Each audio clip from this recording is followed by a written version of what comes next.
আসসালামু আলাইকুম। আজকের বাজার বিশ্লেষণ ইউটিউব চ্যানেলের পক্ষ থেকে আমি অ্যানালিস্ট ম্যান আছি আপনাদের সাথে আরও একটি নতুন ভিডিও নিয়ে হাজির হলাম। আজ 7ই এপ্রিল, বৃহস্পতিবার। আজ আলোচনা করব আগামী সপ্তাহে ভালো করতে পারে এমন সম্ভাব্য 4টি শেয়ার নিয়ে। আশা করছি পুরো ভিডিওটি মনোযোগ সহকারে দেখবেন। প্রথমে একটা কথা বলে রাখি, আপনারা অনেকেই ভিডিওটা পুরো না দেখে আমি হয়তো যে শেয়ার নিয়ে আলোচনা করব সেটার লিস্ট আমি প্রথমেই যখন আমি একটা টেক্সট প্যাডে রাখি তখন আপনারা এটা দেখেই চলে যান। তো ভিডিওটা আসলে যখন পুরো না দেখবেন তখন আপনি অনেক কিছুই মিস করবেন। প্রথমত, আমি শেয়ারটি কোথায় গেলে কিনতে বললাম সেটা আপনারা শুনেননি, জাস্ট শেয়ারটার নাম দেখেছেন, নাম দেখে চলে গেলেন, ভিডিও দেখলেন না। তো পরবর্তীতে যখন শেয়ারটা ভালো করলো না বা আপনারা কেনার পর কমে গেল তখন বলতেছেন যে আমি তো ভালো আইটেম দেইনি, তারপর বাজে বাজে কমেন্ট করতেছেন অনেকেই দেখতেছি, তারপর আরও অনেক কিছু। তবে এটা ঠিক না, এর জন্যই ঠিক না। আপনি পুরো ভিডিওটা দেখেন, আমি কোথায় কিনতে বলেছি, কত গেলে কিনবেন, কততে সেল দিবেন, বা আসলে আমি বেশিরভাগই আলোচনা করি ব্রেকআউট করা শেয়ার নিয়ে। তো ব্রেকআউট করেছে কিনা সেটাকে দেখেন, তারপর আপনি কিনেন। আপনি হুট করে ভিডিও পুরোটা না দেখবেন, না দেখে আপনি কিনে বসে রইলেন, এরপর বলতেছেন আমি তো আপনাকে লস করাইছি। আশা করি এরপর থেকে পুরো ভিডিও না দেখে কোনো বাজে কমেন্ট করবেন না প্লিজ, এটা হচ্ছে রিকোয়েস্ট রইল। আচ্ছা, চলুন শুরু করি। আগামী সপ্তাহে 10 তারিখ যে রবিবারের জন্য 4টি শেয়ার নিয়ে আলোচনা করব। তার মধ্যে প্রথমত হচ্ছে এডিএন টেলিকম। একটা জিনিস খেয়াল করেন, আমি কিন্তু মূলত সবসময় যেটা করি যে ব্রেকআউট করলে তারপর বাই সেল করি আর কি। হ্যাঁ, এভাবে আমি আগাচ্ছি। একটা জিনিস খেয়াল করেন, এটা ছিল তার হাই 15ই মার্চ 2022, 68.20 তার হাই ছিল। হ্যাঁ, ফাইনালি সে কী করলো, কারেকশনে গেল, আবার গত 5ই এপ্রিল এই যে হাইটা সেটা সে ব্রেকআউট করলো এবং ভলিউম ছিল চোখে পড়ার মতো 15,28,000 প্লাস।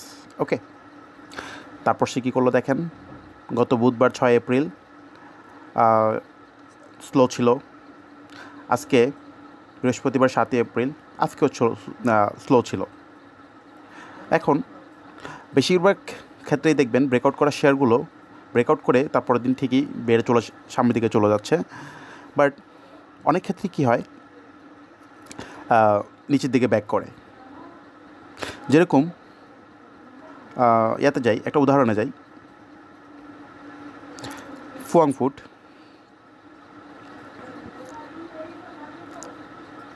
আর নেটের সমস্যার কারণে একটু আসতে সময় নিচ্ছে।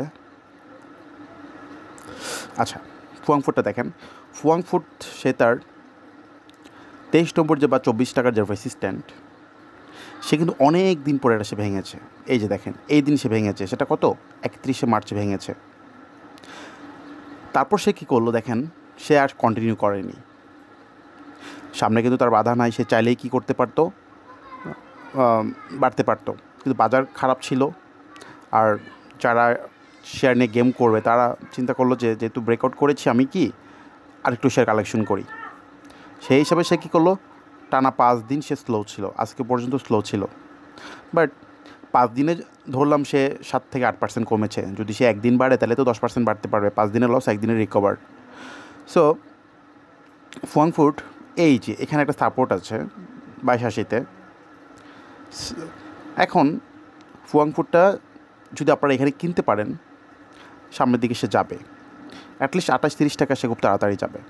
সো এটা জাস্ট একটা উদাহরণ দিলাম যে ব্রেকআউট করার পরেই কিন্তু এর মানে এই না যে সেটা টেনে সামনের দিকে চলে যাবে। ব্রেকআউট করলে কী হয়, অনেক সময় স্লো থাকে। ওকে, তো আমাদের যেটা ছিল আলোচ্য বিষয় সেটা ছিল কি, এডিএন টেলিকম। ওকে, তো এডিএন টেলিকম কী করলো, এখানে ব্রেকআউট করলো, তারপরে 2 দিন স্লো।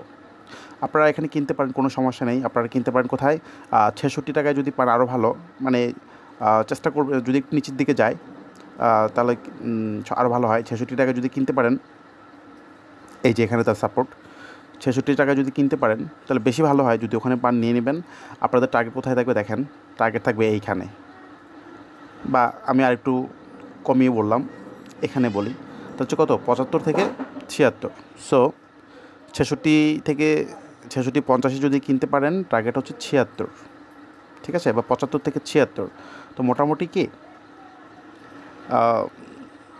12 থেকে 13% প্রফিটের একটা আইটেম। এটা কিন্তু অলরেডি ব্রেকআউট করেছে কেমন। সো 2 দিন স্লো ছিল, রবিবারও যদি স্লো থাকে কোনো সমস্যা নেই, কেনা শুরু করবেন।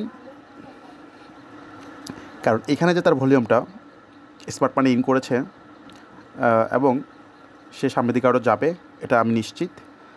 সো আপনারা চেষ্টা করবেন 66-র আশেপাশে কেনার জন্য। আপনাদের টার্গেট থাকবে 75 টাকা। ওকে, এরপর যে সেটা নিয়ে আলোচনা করব, এটা নিয়ে আমাকে অনেকেই প্রশ্ন করে থাকেন, অনেকে হয়তো এটাতে সামনে আটকে আছেন। BBS, Bangladesh building system. খেয়াল করেন, এই যে তার টার্ন শুরু হয়েছিল সেটা কখন, যখন তার ইপিএসটা অনেক বেড়েছিল, প্রায় 350% ইপিএস বাড়ার পর সে কিন্তু কি হল্টেড করতে করতে করতে অনেক বেড়েছে। ওকে, ফাইনালি লম্বা কারেকশন, তারপরে অল্প একটু বেড়েছে, তারপর আবার কারেকশন। এখন একটা জিনিস খেয়াল করেন, সে এইখানে গত 6 এপ্রিল কিন্তু খুব ভালো ভলিউম পেয়েছে, 55 লাখ ভলিউম। আজকে ভলিউম 45 লাখ, তারপরও প্রাইস বেড়েছে, হ্যাঁ 30 পয়সা বেড়েছে, নট ব্যাড। বাট আপনি কখন কিনবেন? এখানে ঠিক কিনবেন না, আপনি কিনবেন হচ্ছে এই যে তার রেসিস্ট্যান্ট 26 টাকা 30 পয়সা। যখন সে 26 টাকা 30 পয়সা ভাঙবে তারপর আপনি কিনবেন, আপনাদের টার্গেট থাকবে এইখানে 30 টাকা। সো 26 প্লাস হলেই 26-30, হ্যাঁ 26-30 হলেই যখন ভাঙবে তারপর কিনবেন, 30-31 সেল দেবেন। ওকে, যেহেতু ভলিউম পাচ্ছে, পরপর 2 দিন ভালো ভলিউম পেয়েছে, আশা করছি সে এটা ব্রেকআউট করে ফেলবে। তবে এটা ব্রেকআউট না করা পর্যন্ত কেউ কিনবেন না, ঠিক আছে। এখন একটা জিনিস বলি, অনেকে হয়তো বিবিএসের কথা শুনছেন যে হ্যাঁ বিবিএস কিনে ফেলছেন, বাট আমি যে আসলে 26-30 ভাঙলে তারপর কিনতে বলছে এটা অনেকে শুনেন নাই, হ্যাঁ তখন আপনারাই লুজার হন।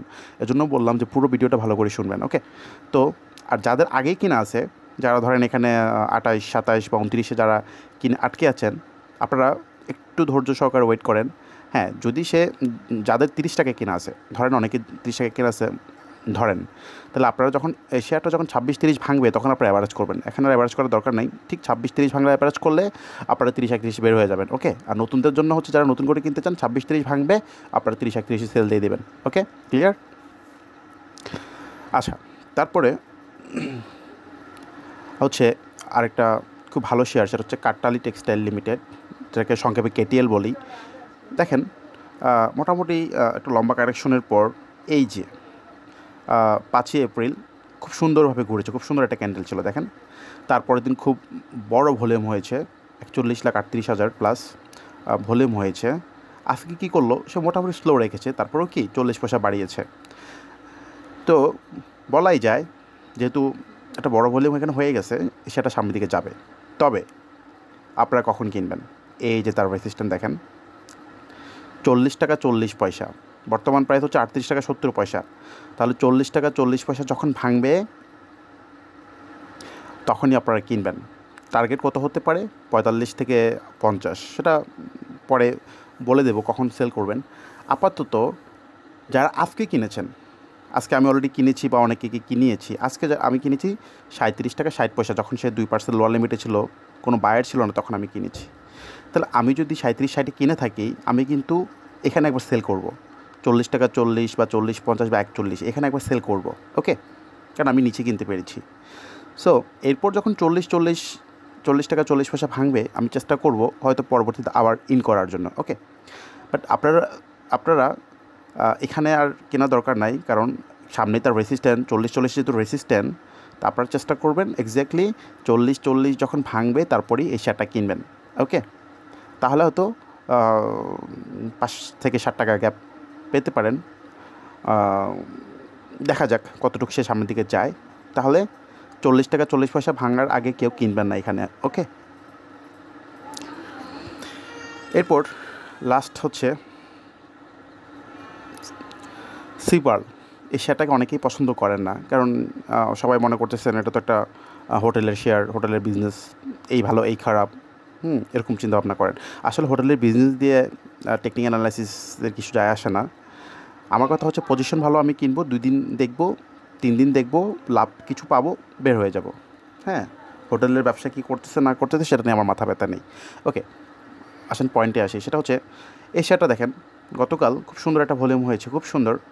তবে সে প্রাইস ধরে রাখতে না পারার কারণে সে আজকে কমেছে প্রথমে। আজকেও কিন্তু শেষে কী করলো, খুব ভালোভাবে সে কামব্যাক করেছে, ঘুরেছে।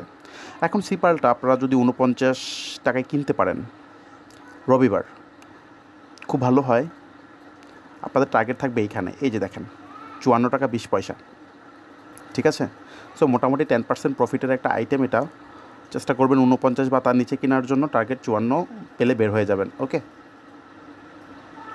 ক্লিয়ার? আবার বলছি, ভলিউম ভালো, ক্যান্ডেলটাও ভালো, চেষ্টা করবেন 49 বা তার নিচে কেনার জন্য, টার্গেট হচ্ছে এইখানে 54, 20 বা 55। হ্যাঁ, সো 54 পেলে বের হয়ে যাবেন।